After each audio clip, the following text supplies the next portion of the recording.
Hello, Miss Alavi here. I hope you're all well and that you're keeping busy still. I'm really hoping that we can all see each other very, very soon. Don't know when that will be, but fingers crossed.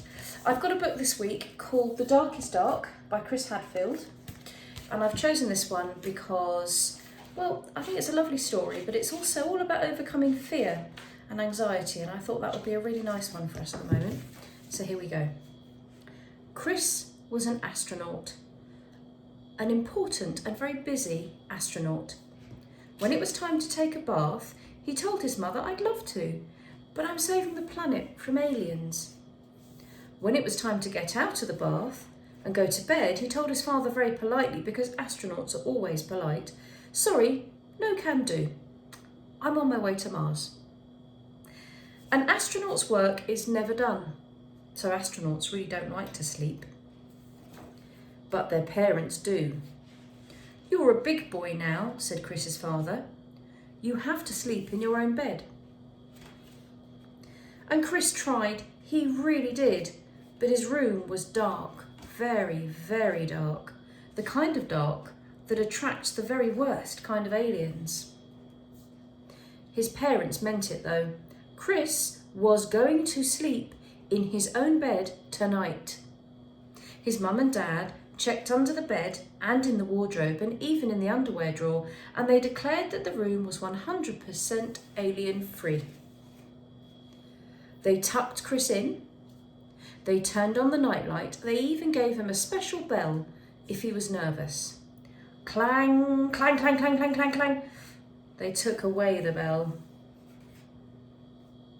When his father came to see him, he said something that really worried Chris even more than the dark did. "One more peep, young man, and I'm afraid we'll all be too tired to go next door tomorrow." But tomorrow was a really special day. A very special day. Chris had to go next door. His life pretty much depended on it. So Chris stayed in his own bed without a peep. It took a long time to fall asleep, but when he did, he had his favourite dream. He flew his spaceship all the way to the moon. The next day seemed to last forever, but finally, when the moon was shining over the lake and the summer wind was ruffling through the leaves, Chris ran next door. The house was already full of people, all gathered around the TV, the only TV in the whole island. Chris found a spot where he could see through the crowd. And what he saw was astronauts, real live astronauts on the actual faraway moon. They were wearing puffy white suits and jumping for joy, jumping so high because there was so much less gravity there. The grown-ups huddled around the TV. They were all amazed. Their whole lives long, they had never expected to see this sight. Even Chris, who had been to the moon just the night before, was amazed. He'd never really noticed how dark it was there. Outer space really was the darkest dark ever. There they are, all looking at the moon, up at the big, big round moon in the sky. That night, Chris did a little experiment. He turned off all the lights in his room, even the nightlight. It was still dark, very, very dark. There were still shadows that looked, well, a little alien. Nothing had changed, but Chris had changed. He'd even seen the darkness of the universe, and he saw that it was so much bigger and deeper than the darkness of his room.